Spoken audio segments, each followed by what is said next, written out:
Ishte një takim ndërpartijak që diskuton të çështjen e ardhshme të zgjedhjes së presidentit të Republikës së Kosovës, jo vetëm, folëm për gjithë politikën e ardhshme të Republikës së Kosovës, çështjet e sigurisë, çështjet me interes të përbashkët.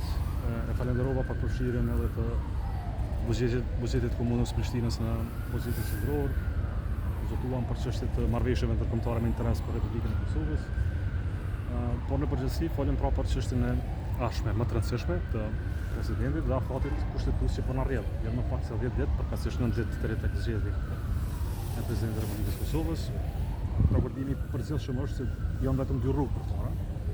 Para është që duhet ose konsenzus politik mes faktorëve të vendit, dhe ky konsenzus politik duhet ndërtohet në këto 9 ditë të ardhshme, ose duhet një marrëveshje klasike politike.